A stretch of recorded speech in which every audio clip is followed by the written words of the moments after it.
just told my husband that I don't want to have any more children, and he is devastated.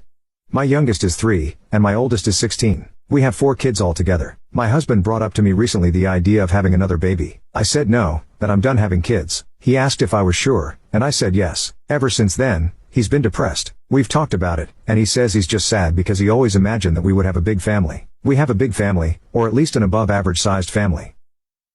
He doesn't see it that way. We only have 1 daughter, and he says he feels bad for her that she'll never have a sister. She's 12. Even if she were to get a sister, does he think they'll be close? I doubt it. He was hurt when I said this. He said they would love each other. Sure, but that's not what I'm saying. He acts like he's grieving, like one of our children just died. Maybe I'm exaggerating a little bit, but he's acting like I had a miscarriage or something.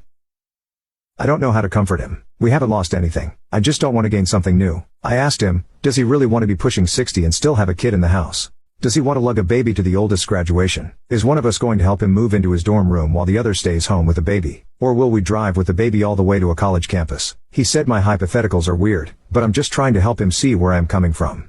Our children were beautiful babies, and I love them so much, but there's a part of me that feels so stretched. I feel older, which is dumb to say, because I am older, but this is different. I feel slower. I don't know how to describe it. I don't think I can do it again, but more importantly, I'm sure I don't want to. I don't know how to explain this to him better than I have been. I'm scared he thinks I don't love him and our kids anymore.